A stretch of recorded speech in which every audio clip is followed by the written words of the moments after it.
Assalamualaikum warahmatullahi wabarakatuh. Salam sejahtera bagi kita semua.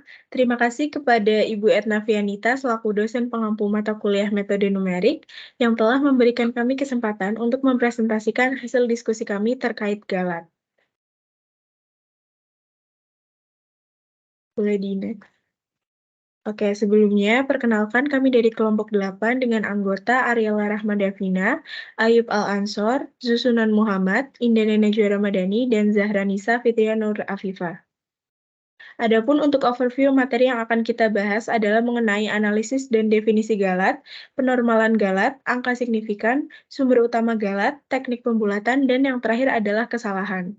Untuk materi pertama, yakni analisis dan definisi galat, akan dipresentasikan oleh rekan saya, Zusunan Muhammad. Waktu dan layar dipersilahkan.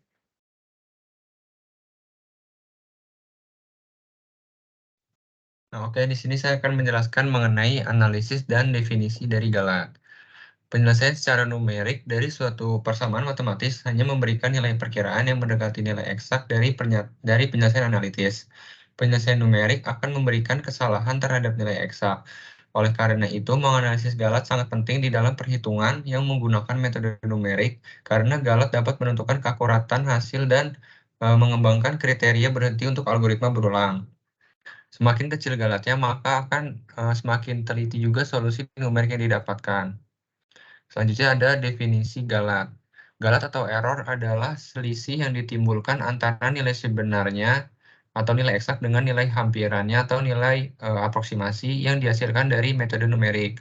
Dalam metode numerik, hasil yang diperoleh bukanlah hasil yang sama dengan nilai sejatinya, karena hasil yang didapat dengan metode numerik merupakan hasil yang diperoleh dengan proses iterasi untuk menghampiri nilai sebenarnya. Walaupun demikian, bukan berarti hasil yang didapat dengan metode numerik salah, karena galat tersebut dapat ditekan sekecil mungkin hingga hasil yang didapat sangat mendekati nilai sebenarnya atau bisa dikatakan galatnya sama dengan 0. Mendekati 0 maksudnya. Nah, di sini ada rumus dari galat, yaitu galat sama dengan nilai eksak dikurang nilai hampiran. Karena galat hanya menentukan selisih dari nilai eksak dan nilai hampiran, di sini galat dimutlakkan agar hasil yang didapatkan bernilai positif sehingga hasilnya akan lebih akurat. Kemudian ada contoh soalnya di sini. Diketahui 6,75 merupakan nilai hampiran dari nilai eksak 6,55. Nah, berarti dapat diketahui bahwa 6,75 ini merupakan nilai hampirannya dan 6,55 ini merupakan nilai eksaknya. Jadi untuk galatnya itu berdasarkan rumus yang di atas, itu nilai eksak dikurang nilai hampiran yang berarti 6,55 dikurangi 6,75 dan hasilnya itu 0,2. Jadi untuk galatnya yaitu 0,2. Selanjutnya akan dijelaskan oleh teman saya yaitu Ayub Al-Ansor. Oke. Sebelumnya saya minta maaf karena belum bisa on cam karena di laptop saya kameranya sedang error. Selanjutnya ada penormalan galat. Ukuran galat kurang bermakna jika tidak menunjukkan seberapa besarnya galat dibandingkan dengan nilai sejatinya. Oleh karena itu, dilakukan penormalan galat dengan galat relatif untuk menunjukkan seberapa besarnya galat dibandingkan dengan nilai sejatinya. Semakin kecil galat relatifnya, maka nilai perkiraan yang diperoleh akan semakin baik. Di sini ada dua. Yang pertama ada galat relatif sejati, dan yang kedua ada galat relatif hampiran. Galat relatif sejati sendiri, pengertiannya yaitu merupakan penormalan galat terhadap nilai sejatinya yang dihitung dengan membandingkan galat terhadap nilai sejatinya. Yang kedua, galat relatif hampiran. Galat relatif hampiran merupakan penormalan galat terhadap nilai hampiran yang dihitung dengan membandingkan galat terhadap nilai hampirannya. Di sini juga ada rumusnya. Yang pertama itu dari galat relatif sejati atau ER. Rumusnya itu nilai eksak dikurangi nilai hampiran dibagi nilai eksak lalu dikali 100%. Yang kedua ada galat relatif hampiran atau ERA. Rumusnya yaitu nilai eksak dikurangi nilai hampiran dibagi nilai hampiran dikali 100%. Next.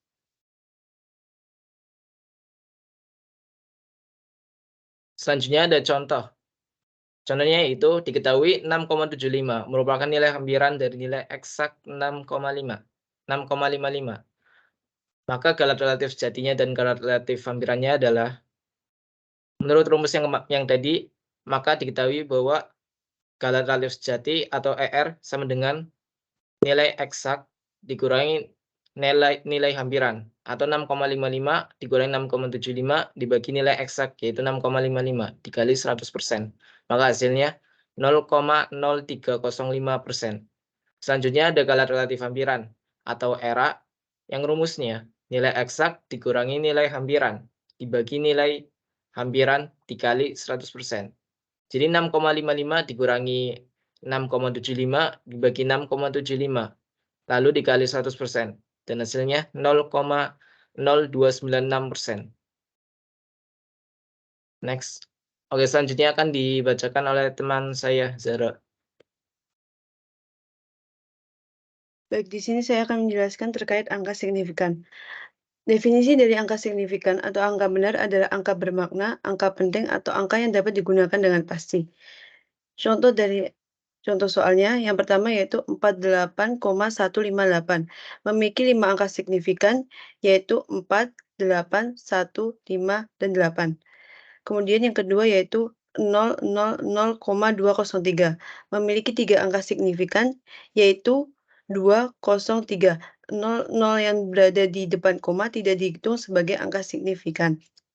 Kemudian 15,0047 memiliki 6 angka signifikan, yaitu 1, 5, 0, 0, 4, dan 7. 0 yang berada di setelah angka 5 dan berada di belakang koma dihitung sebagai angka signifikan. Kemudian yang keempat memiliki 3 angka yaitu 9, yang pertama yaitu 9901, kemudian yang kedua yaitu 9,901, dan yang ketiga yaitu 0,009901. Semuanya memiliki 4 angka signifikan. Materi selanjutnya akan dijelaskan oleh teman saya yaitu Indana Najwa. Oke, untuk sumber utama galat. Jadi secara umum, galat itu terbagi menjadi 3. Yang pertama ada kesalahan bawaan, 2 kesalahan pemotongan, dan ketiga kesalahan pembulatan. Boleh di next.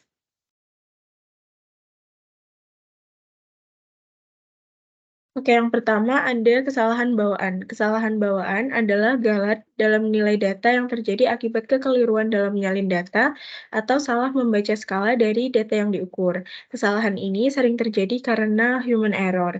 Contohnya pada sebuah pengukuran yang mana panjang sebenarnya adalah 4,5 cm, namun panjang yang ditulis adalah 4 cm.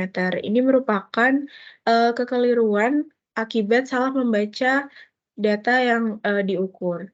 Boleh di next. Lalu yang kedua ada kesalahan pemotongan. Kesalahan pemotongan adalah kesalahan yang ditimbulkan oleh pembatasan jumlah komputasi yang digunakan pada proses metode numerik. Kesalahan ini biasanya terjadi akibat adanya pengabaian terhadap sisa dari angka yang signifikan. Biasanya kesalahan ini juga ditimbulkan dari penghampiran turunan. Contohnya seperti deret Taylor. Kita bisa lihat contoh di kanan kita. Ada satu angka 0,314 sekian, yang mana misalkan kita menginginkan pemotongan 3 angka di belakang koma atau pemotongan 3 digit, maka kita bisa potong 3 angka di belakang koma menjadi 0,314. Lalu yang pemotongan 5 digit juga sama, kita bisa potong 5 angka di belakang koma menjadi 0,31459. Lalu untuk pemotongan 6 dan 8 digit juga sama caranya seperti pemotongan 3 dan 5. Boleh di next. Lalu yang terakhir ada kesalahan pembulatan. Kesalahan pembulatan berhubungan dengan cara pelaksanaan prosedur numerik. Kesalahan ini terjadi ketika hitungan tidak dilakukan sesuai dengan prosedur matematik yang benar. Biasanya terjadi karena keterbatasan komputer dalam menyajikan bilangan real. Contohnya yang pertama, misalkan komputer akan menghitung 1/3 dengan perhitungan manual diperoleh 0,333 sekian. Namun dalam komputer itu hanya menyediakan 4 digit angka, sehingga kita bisa ubah 0,33 sekian menjadi 0,3332. Lalu yang kedua, misalkan komputer menyediakan beberapa angka tertentu. Di sini kita misalkan 5, dari penjumlahan tersebut menghasilkan hasil 16,4279, yang mana jika kita jadikan 5 digit akan menjadi 16,428. Untuk materi selanjutnya akan dijelaskan oleh Zahranisa. Baik, di sini saya akan menjelaskan terkait teknik pembulatan. Teknik pembulatan sendiri memiliki dua teknik, yaitu yang pertama pemenggalan dan yang kedua yaitu pembulatan ke digit terdekat. Yaitu kita akan membahas yang pertama yaitu pemenggalan. Pemenggalan sendiri misalkan yaitu A sama dengan plus minus 0.D1, D2, D3 sampai Dn plus 1 dikali 10 pangkat P. Direalisasikan menjadi VL A alfa sama dengan plus minus 0.D1, D2, D3 sampai Dn-1 Dn kali 10 pangkat P. Misalkan kita langsung ke contohnya yaitu bilangan M memiliki nilai 0,27182818285 dikali 10 pangkat 1. Misal dalam komputer kita ingin 6 digit mantis menjadi VL of E sama dengan kita hitung 6-nya setelah di belakang koma yaitu menjadi 0.271828 kali 10 pangkat 1. Nah, setelah angka 2 dan 8 yaitu 1 dan 8 termasuk galat karena tidak termasuk di 6 digit mantis. Kemudian teknik yang kedua yaitu pembulatan ke digit terdekat. Pembulatan ke digit terdekat memiliki 4 aturan. Yang pertama yaitu jika angka kurang dari 5, maka angka ke N tetap.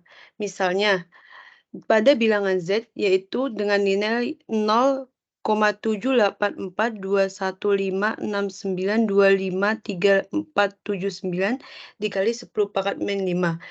Misalkan kita mau 4 digit setelah koma, maka kita hitung setelah koma yaitu 07842. Karena setelah angka 2 yaitu angka 1 yang nilainya kurang dari 5, maka angka 2 tetap. Jadi hasilnya 0,7842 dikali 10 pangkat min 5 untuk kasus pertama. Kemudian untuk yang aturan nomor 2, yaitu jika N lebih besar dari 5, maka N ditambah 1. Misal kita ingin 7 digit setelah koma, maka dihitung dari setelah koma yaitu 078421556. Karena setelah angka 6 adalah angka 9, di mana angka 9 tersebut lebih dari 5, maka angka 6 dibulatkan ke atas menjadi 0,7842157 dikali 10 pangkat min 5. Untuk aturan yang ketiga yaitu jika tepat 5 dan angka ke N ganjil, maka jika tepat angka 5 dan maka angka ke N genap, maka angka ke N tersebut nilainya tetap. Misal kita ingin 9 digit setelah koma, maka 0,784215692 karena setelah angka 2 yaitu 5 dan di depan angka 5 adalah angka dengan nilai genap, maka angka 2 nilainya tetap dan tidak dibulatkan ke atas. Jadi hasilnya tetap yaitu 0,784215692 dikali 10 pangkat min 5.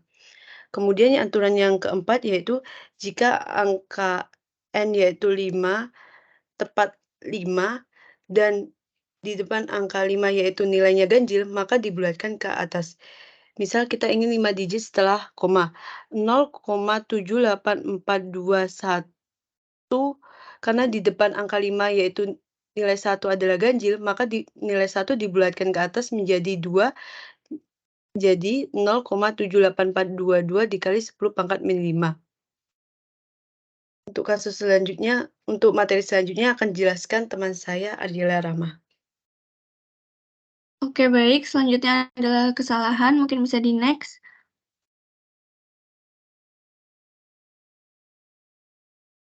Untuk kesalahan sendiri dibagi menjadi 4 macam, yaitu yang pertama kesalahan sebenarnya, yang mana kesalahan sebenarnya didefinisikan sebagai perbedaan antara nilai sebenarnya dalam perhitungan dan nilai perkiraan yang ditemukan menggunakan metode numerik.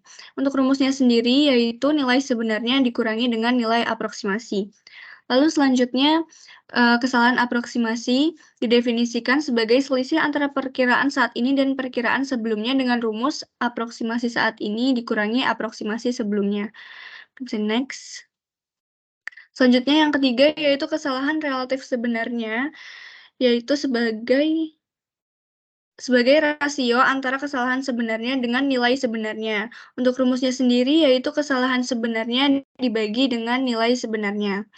Lalu yang terakhir ada kesalahan relatif aproksimasi, di mana kesalahan relatif aproksimasi ini didefinisikan sebagai rasio antara kesalahan aproksimasi dengan aproksimasi saat ini. Lalu untuk rumusnya, kesalahan relatif aproksimasi sama dengan kesalahan aproksimasi dibagi aproksimasi saat ini. Bisa di next. Selanjutnya yaitu contoh soal. Untuk contoh soal yang pertama, turunan f aksen x dari fungsi fx dapat diaproksimasi oleh persamaan f aksen x sama dengan fx plus h dikurangi fx dibagi dengan h.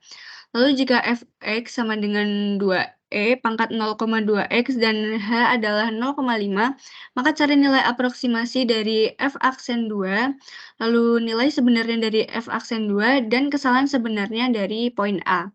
Untuk solusinya sendiri, untuk X sama dengan 2 dan H sama dengan 0,5, langsung dimasukkan saja ke rumus yang sudah ada di atas, lalu didapatkan hasil 0,6275. Lalu untuk nilai sebenarnya dari F aksen 2 yaitu didapatkan hasil sebesar 0,5967 dan kesalahan sebenarnya dari F aksen 2 didapatkan hasil yaitu minus 0,0308.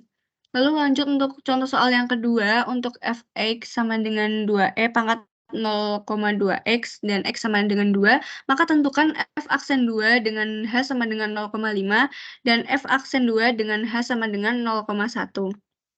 Lalu mencari kesalahan aproksimasi untuk nilai f aksen 2 dengan h sama dengan 0,1. Untuk solusinya sendiri, untuk poin A didapatkan hasil 0,6275 dan untuk poin B didapatkan hasil sebesar 0,1205 dengan kesalahan aproksimasinya yaitu minus 0,507. Lalu untuk soal yang pertama, didapatkan kesalahan relatif sebenarnya, yaitu dengan rumus tadi kesalahan sebenarnya dibagi nilai sebenarnya, didapatkan hasil sebesar minus 0,0516.